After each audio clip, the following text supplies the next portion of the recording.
we're live. Grab a cup of coffee. We're going to talk about some hammers.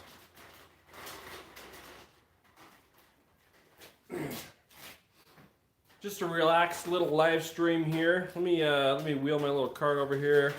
Maybe move this over here a little bit. It's a nice rainy day here in Texas.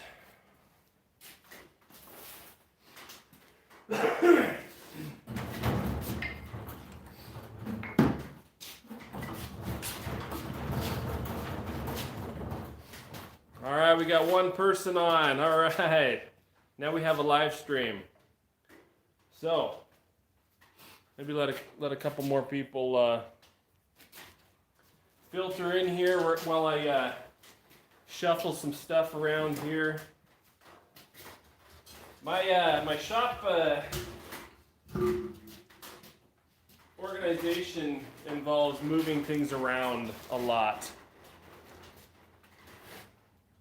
Hey guys, firefighting, Scott. Yeah, we had 2 on, now we're all the way up to 16. That's awesome. So we're going to talk about hammers here, Elias. As soon as I move things around a little bit, I'm just saying that my shop organization strategy is mostly moving things from one spot to another so I can work in that particular spot. I don't know, it's working so far. Andy? Yeah, it's been raining here too for one day. The OG, I'm going to butcher that. I don't know how to say that. We got some people on here. Hey guys, appreciate you being here. So anyway, coffee. Grab a cup of coffee maybe. Yeah, we're going to talk about the hammers that I wanted to have done last week and do finally have done. I finally have them done. Had some stuff come up. That happens sometimes. And we got hammers now. So we're going to talk about the specifics on those. And if you guys have any questions to think of that you want to ask, throw those in there and we'll chat for as long as it is interesting. Black Rifle coffee? No, I'm drinking stuff from Costco. There's actually it's an organic, I think it's organic, sourced out of Mexico. What's it called? I can't remember. Well, if you go to Costco, it's in like a brown paper-looking bag, and it's a company out of Texas that sources it from, small farmers in Mexico. So I got some of that, and then I've got the Costco French roast, and I kind of been mixing those together, and I like it. I like a dark coffee. I know that that makes me, according to some people, that makes me not a coffee connoisseur because you're burning all of the flavor out of the coffee apparently. But I like a smoky, dark coffee. That's what I like. Maybe that makes me not a connoisseur, but I don't care. So that's what I'm drinking right now.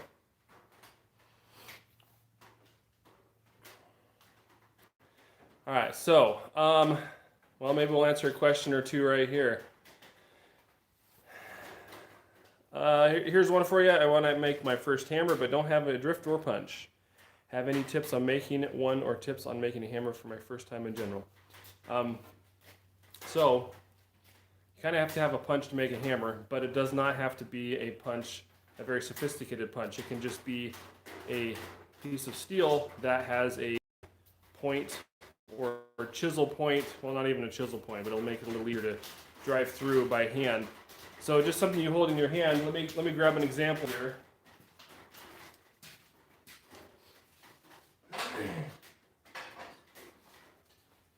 See if I can find something here.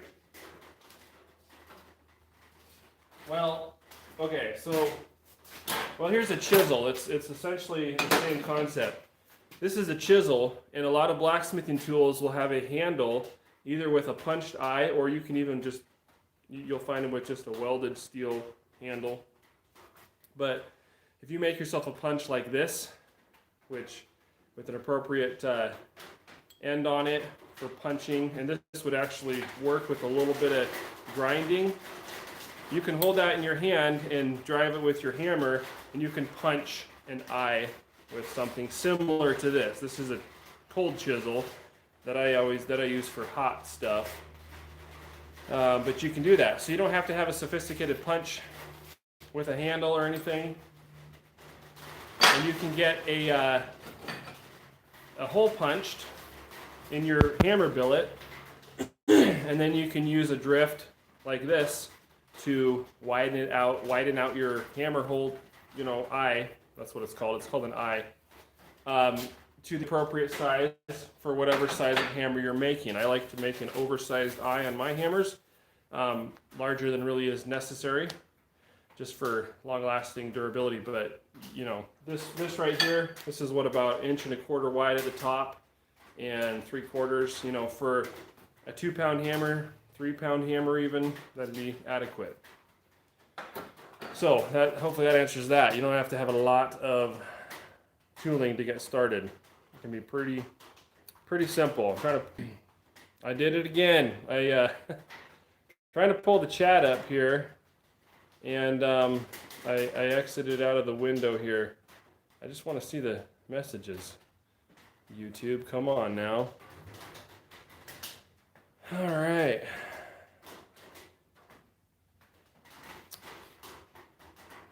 All right, cool. Hey guys, Lou Griffin Knives. Tinkerist, how's it going? Richard Reese. All right, so let's start talking about the hammers here.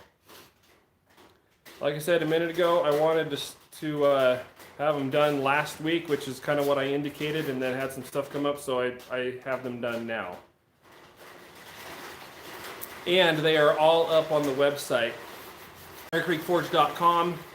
So you go to the website and you click on knives and axes for sale. That's a drop-down menu of all the categories, and hammers and tools. They're all under there right now. They're all listed and ready to buy, and priority mail them to wherever you are. If you're in the U.S., then we can get them to you before Christmas.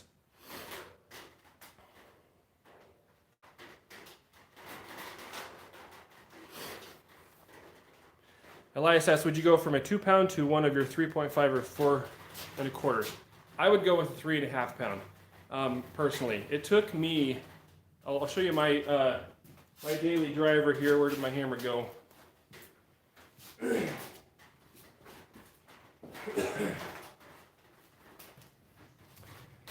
This is the hammer that I use the most, and it's about a 5.5 pound head.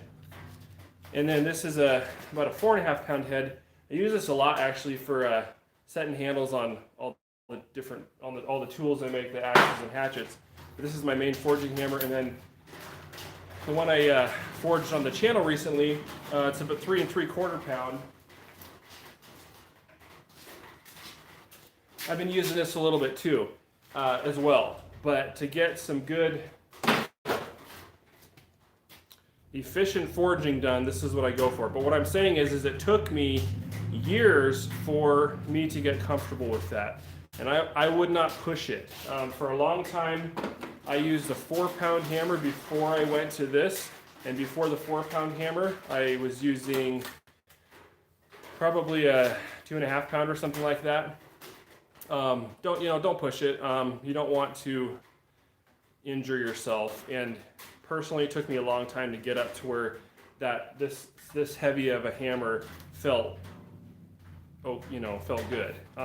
It just got to the point where I was trying to move steel faster with the lighter with my 4-pound hammer, and it you get to where you find that you're slamming that hammer down harder to try to move material faster, and then you start realizing, if this hammer was heavier, it could be doing more of the work. And so, whatever weight you're working with feels,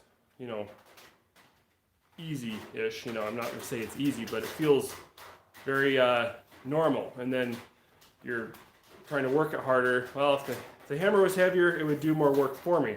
So that's when I moved up. So long answer to your question there. It's totally up to you if you're comfortable with moving up to a heavier weight quicker, go for it. But if it was me, I would probably go to the 3.5 pound. So let me show you one of the hammers here. In the past, I've done I've done the pre-orders, and I did not do that this time. I just made a batch of 12 hammers, and to get them out as quickly as possible and get them available as quickly as possible.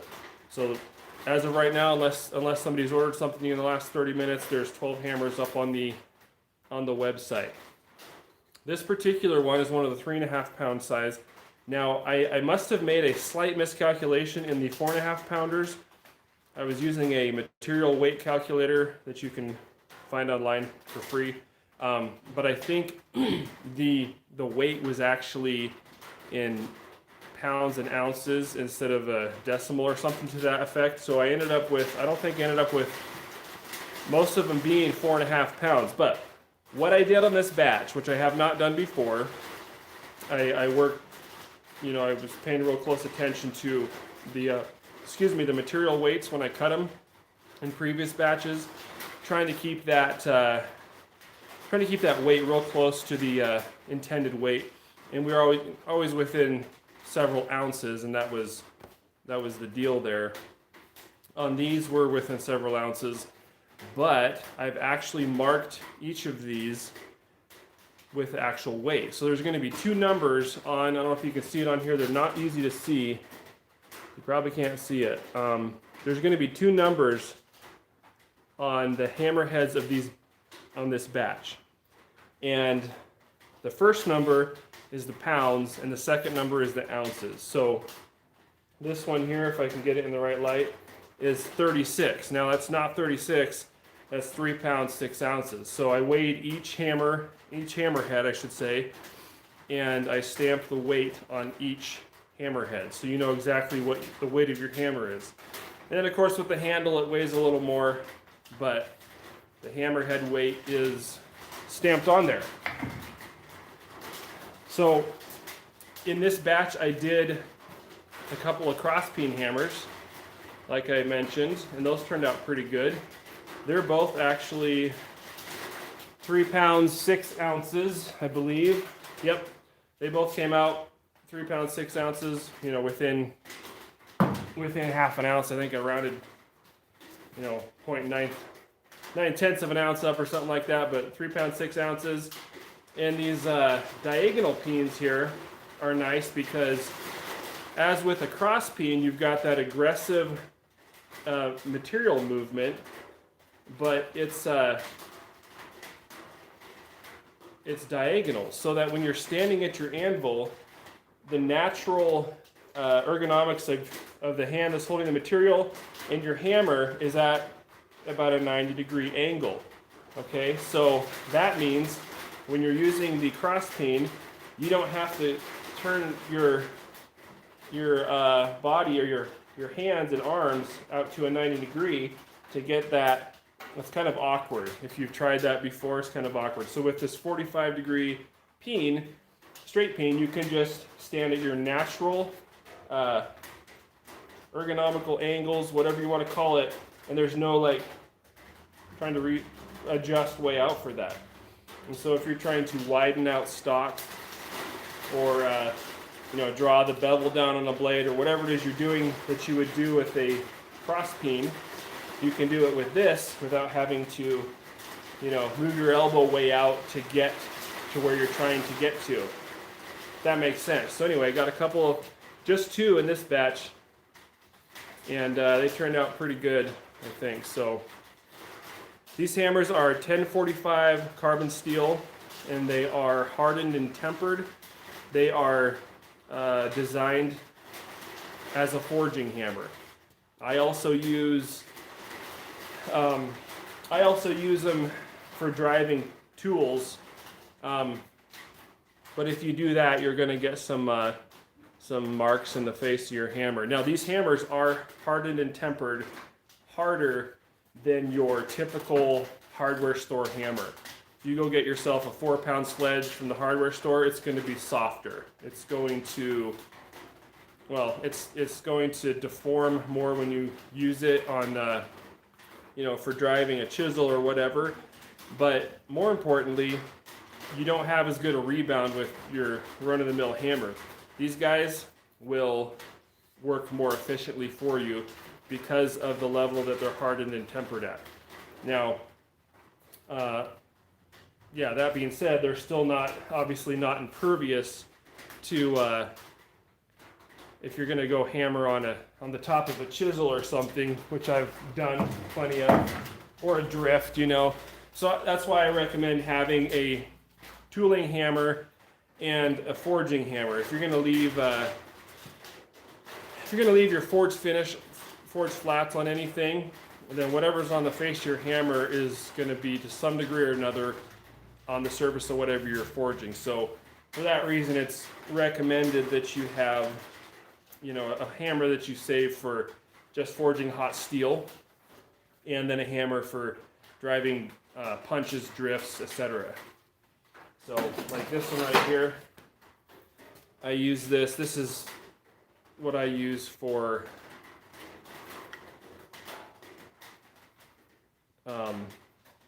driving, well, setting handles primarily, but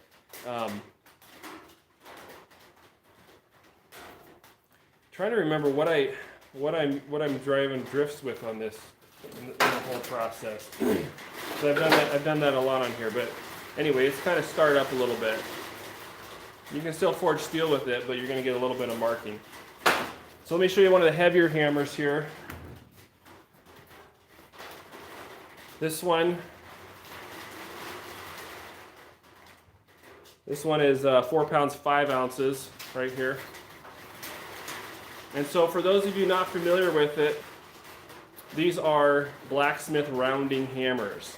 And so you'll notice that one side has a relatively flat face, obviously not perfectly flat. You can't use a perfectly flat hammer.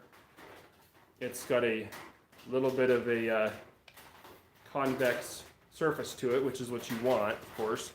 And then the other side is aggressively rounded. What that allows you to do is move material quicker. And of course, also, if you're working with any kind of concave surfaces, this gives you the option or the ability to do that. So you've got quite a range of different dies. And what I mean by dies is surfaces to forge steel with. Essentially, when you're hand hammering steel out, that's essentially a form of open die forging. But with just one hammer, there's so many different surfaces and angles that you can use on this that you can do a lot of different things. And so that's the purpose of the rounding side and the flat side. I had somebody ask me, or leave a comment asking if there was any advantage to having a square hammer face. And the answer to that is yes. Excuse me. Having a square hammer face gives you some very prominent or available dies, once again I'll use that word, on the sides of your hammer, insofar that you can use that corner. If this is my steel stock right here, using that corner is the most aggressive way that you can forge material. That's the most aggressive die that you have available. So if you want to draw something out very quickly, the best way to do it is not on the horn of your anvil, but on your anvil. Well, preferably 2 different ways you can do it. Just lay it flat on your anvil, use that corner. The most aggressive way that I'm aware of is if you want to use the corner of your anvil and then use the heel of your hammer. And so that way you have 2 corners literally forging your steel. That's going to displace the most amount of material. But anyway, point is that with a square face you have a nice die to work with. So if you're trying to, like, say, step down a knife tang off of a blade and start that finger choil, instead of having a round faced hammer, you can do it with that too, but you have a very small distance where you can actually contact that steel, whereas on a square face you've got this whole length right here that you're not trying to just get right at the apex of your round face. So it's it's easier and often more effective, and I like it. That's what I've used for quite a while now. Square face there, and then of course, same thing with the rounding side. So that's the explanation for the square face. And this particular hammer, if you'll notice, I put on upside down. But I just can't see cutting off the hickory handle. It's the same either way, it's just the logo's upside down. So maybe this will be a, yeah, okay. Anyway, this one is 3 pounds, 7 ounces. So there's, if you go on the website and look and get on the Hammers and Tools page, they've got the weights of every single one on the listing. So you can pick one that works well for you.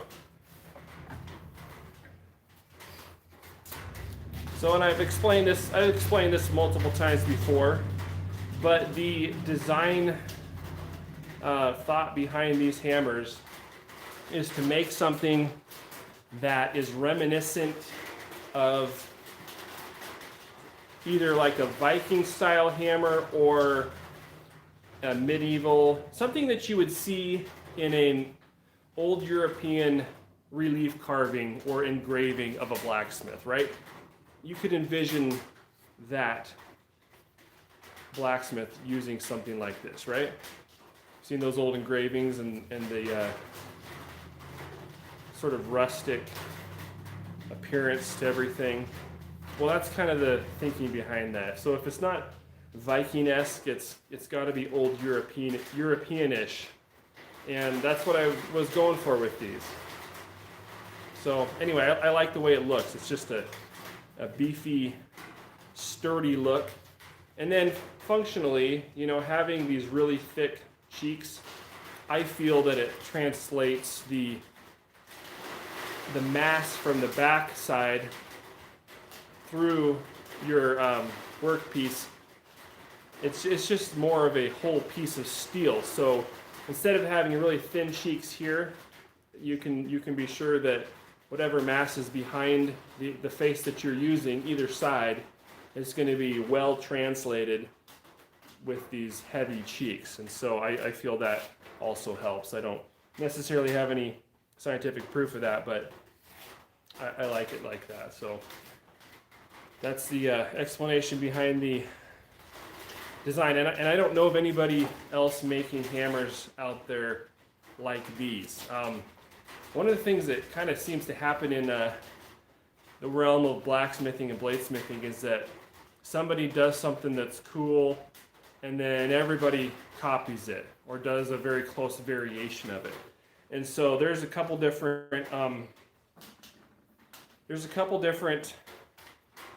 styles of blacksmithing hammers that you'll see out there, and most of the time when people are making them, they look like those couple of different styles.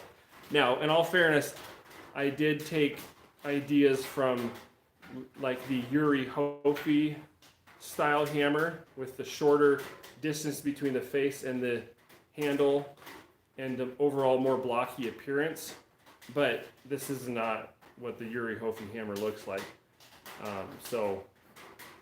But just disclaimer, yes, I guess I did that a little bit too, but anyway, I don't see any other hammers out there like this, but grab another one here for you.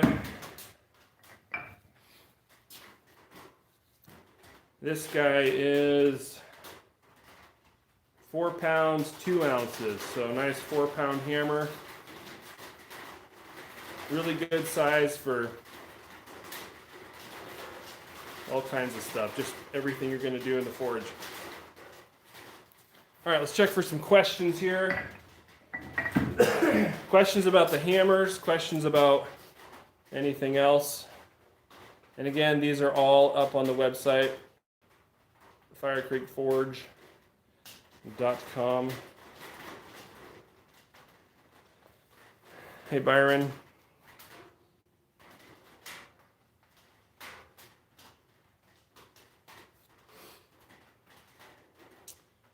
Talking about a one-off custom logo. Is that the upside down one?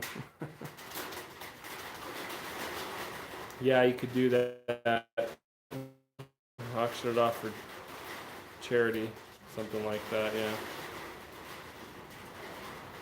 All right. Yeah, that's an idea. My favorite charity right now, to be honest, is my wife and kids. They like the lights on for some reason. It's just funny.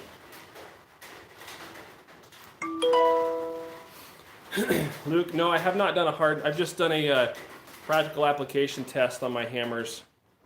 And then looking up the heat treating specs for a 1045 steel, which, you know, there's some variation there, but no, I've just used them a bunch, and I haven't done an actual Rockwell hardness test on them. I may at some point, but the thing about 1045 steel is that it's not a through hardening steel, and so like with these hammers, especially with the beefy cross sections that I'm building them with, I've got a hardness depth of maybe half an inch. I don't know, maybe not even that. All that to say is that it's not even hardened all the way through. I'm confident, because this amount of steel, even with a water quench, you can't cool it quick enough to get full hardness inside this mass, which is a good thing in this case, because that gives it that core toughness. And I've beat the crud out of these hammers, and I'm fully confident in their ability. So, but again, like I said, the hammer faces are a little harder than your hardware store hammers, and that's because I'm selling them to guys that are using them for forging hot steel, and you know, so making a tool that works as efficiently as possible for that application is what we're trying to do here. The OG, I don't know how to say that last part of the name there. Landausier? I don't know, I'm sorry. What are your thoughts on doghead hammers? Do you make any, and what's the benefit? I just had somebody email about that. I need to make some. I have not yet. So my thoughts on it are, excuse me, it's interesting how different craftsman traditions, or specifically different blacksmithing or bladesmithing traditions, have different tools and different designs and stuff, and they're all essentially addressing the same problem. You need something to hit hot steel with, but the way that they go about it is different in different cultures and stuff. And so it's interesting. So the doghead hammer, Japanese smiths, and their setup is distinctly different from your typical European setup, and so the tools they use can look a little bit different. So whereas I have gravitated towards this shorter face depth, or whatever you want to call it, with adjustments in the height of your anvil and stuff like that, a doghead's hammer with that long face to it is not an ergonomical problem. It's just a different way of going about the same problem, solving the same problem. So if I was going to use a dog's head hammer, I'd really probably have to lower my anvil about 2 inches to make it where I think it would be correct ergonomically. As far as the functionality, I have not used one, but and if anybody has on here, sing out and let me know. Let everybody know what you think about them. I believe that they're less balanced, and so you have to have a little more control, I would expect, to keep from kind of torquing that from side to side when you're using it. The nice thing about these hammers is that they're very centered mass wise, if that makes sense. They're pretty easy to use in that regard. I'm sure it's just like anything else. You learn how to use it, you get used to it, and it's great. So I'm gonna make some eventually, and I'm sure I'll even try one out. So.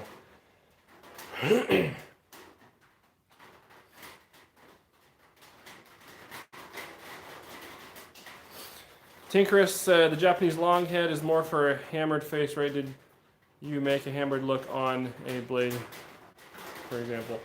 Well, it's just, I don't know, it's just the hammers that they designed. For whatever reason, they came up with them that way. I mean, I'm sure there's a good reason.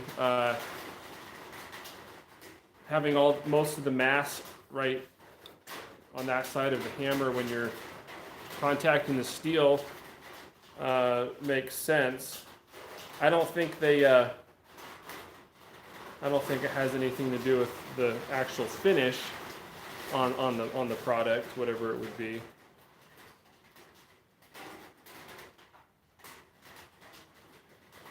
All right. Okay. Well, I appreciate you guys being on here. Denmark mini maker, howdy. Andy got some cast iron. That's cool.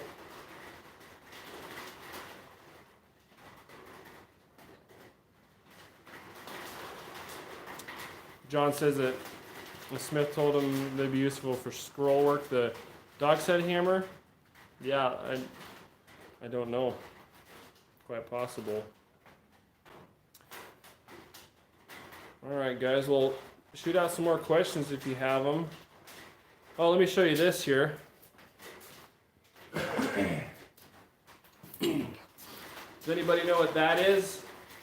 No, it's not some plumbing from the house. I'm excited about this. This is going to be part of a video here soon. I'm collecting parts from the four corners of the country anyway.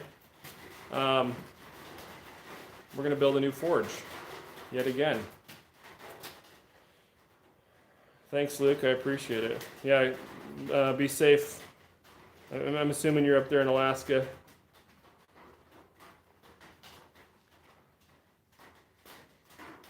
OG says, how long from start to finish do you have in making one hammer? You know, I don't know. Let's see, I'm trying to think. This one I forged a one-off here, and I did a video on it.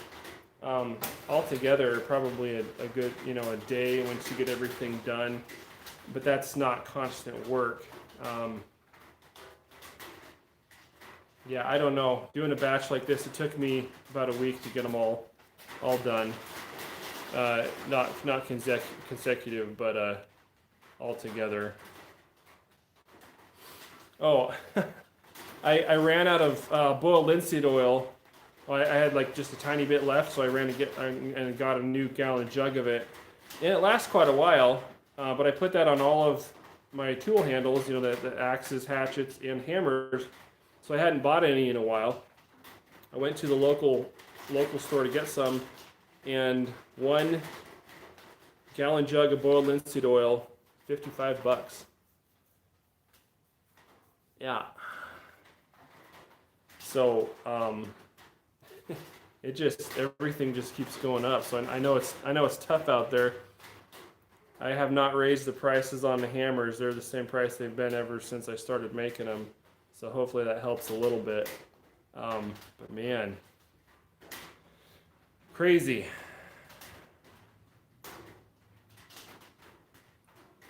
But yeah, y'all are correct. It's going to be a forced air, and yes, I am using a ribbon burner on this new forge. I actually was not going to do a ribbon burner at first. I was just going to do a single burner with, I guess you need to have a baffle in the end there. And from some 6 or 7 minutes of research that I did, it looked like it worked just fine. But the reason I ended up going with a ribbon burner is solely for the fact that I was concerned about how far that baffled single tube needed to go into the forge, and I didn't want that steel to melt and or deteriorate over a short period of time, because I want to have that forge interior nice and hot, and I don't have to worry about that. So with the ribbon burner, you've got the refractory, about whatever this distance, and that any steel is sitting out further away from the actual firebox, and so I feel like that's going to be a safer bet. And I don't want to, if I'm going to take the time to build this, I might as well do it right and just make it something that's going to work. So anyway, yeah, this is going to be the air delivery system. Propane will be coming in somewhere around here. Blower on this end, and the ribbon burner is going to go on this end. So I'm excited. I don't have all the parts here yet, but they're on their way.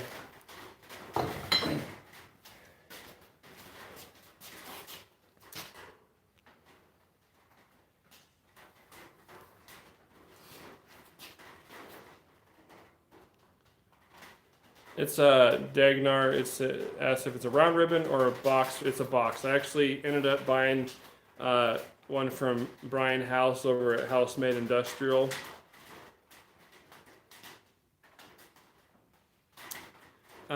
Just because I am building my own forge here, but at some point you're like, okay, do I want to spend the time to build this one-off deal?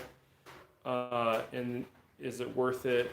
And so, the overall deal I'm building, but this particular piece, I'll just buy it from somebody who's built a bunch of them and has the refractory ratios figured out and everything like that.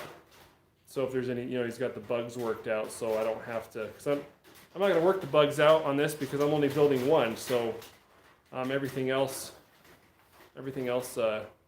should be good to go. So thanks, Randy.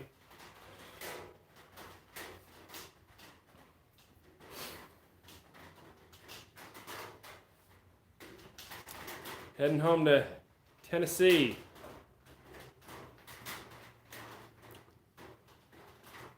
All right. Well, anyway, I'm excited about I'm excited about that forge build, and I'll be doing a video on it, like I said, and maybe you guys can get some ideas from it. It is a forge upgrade, but the main reason I'm doing it is because I want to be able to forge weld stainless and high carbon steel San Mai. So I've got your 52100 or some similar high carbon steel sandwiched with your stainless steel, your low carbon stainless steel, like a like a 304 or 416 or something like that. You can use a couple different ones. And I really want to do that. I really want to make some knives like that, and I've got to have the higher temperatures. I'm sure there's probably Venturi burner forges out there that can get hot enough to comfortably weld stainless steel, but I have not encountered them. And I want something that's going to comfortably reach the temperatures you need for forge welding stainless steel, not just right at the upper limits. So that's the purpose behind the forced air ribbon burner forge. And then on top of that, they're apparently much more efficient. So you can run them at far lower PSI for normal forging and get, excellent temperatures. And so then if you need to crank up the PSI to get up to these higher temperatures that I'm talking about, you can do that too. So I'm excited about that. 90% of your forging, your typical Venturi burner forge is just fine, and that's all I've ever used up to this point.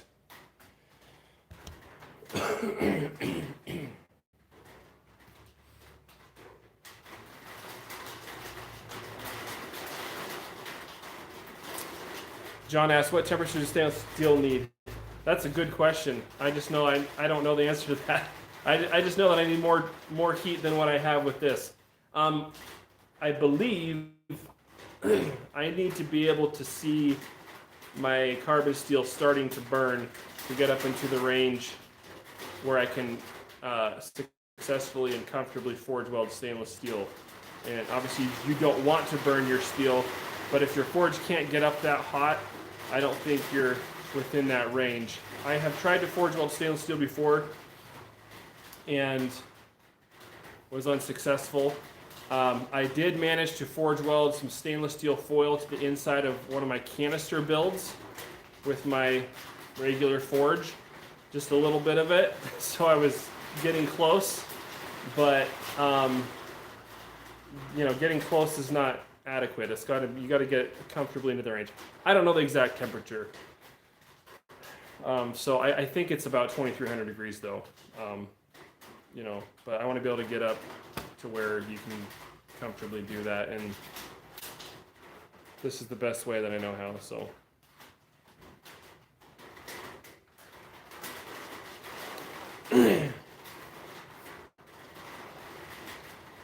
all right, guys.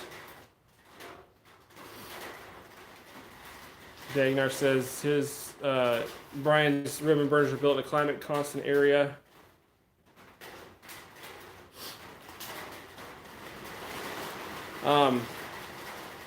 Yeah, I don't know if that's relevant. The different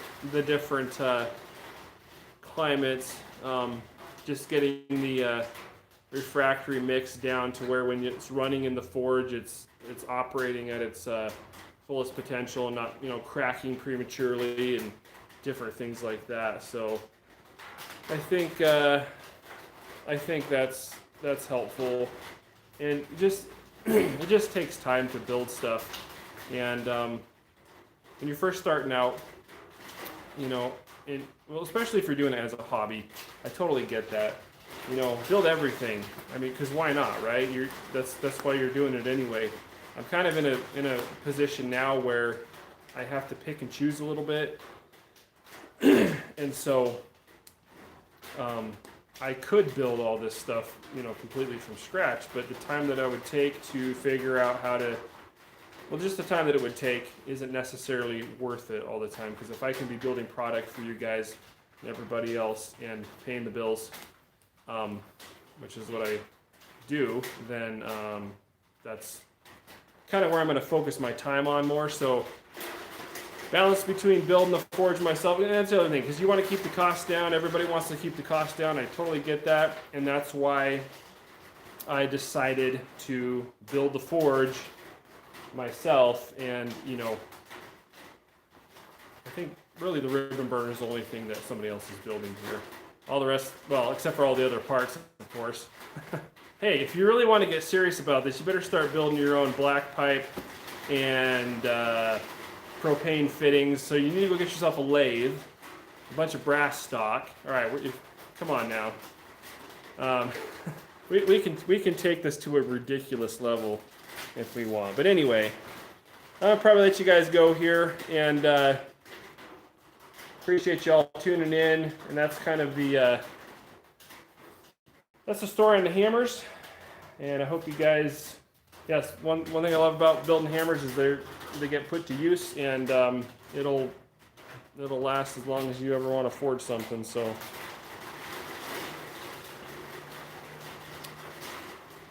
John says, I'm building mine using 4 panels. Sometimes we try and fail, and yep, it's a learning process. Thanks, Benjamin. Happy holidays. All right, guys. See you, Elias. All right. Thanks for tuning in. Yeah, Merry Christmas, and we'll see you on the next video. I don't know for sure if the next video is going to be the forge. I have to build a cart for it first, but I don't think I'll do a video on that because that's probably boring. So I got to build a cart, and then I'll build the forge, and I'll bring you guys along on that. And it'll be fun. So stay tuned for that, and of course, all the other projects. So appreciate you guys watching, and we'll see you on the next one.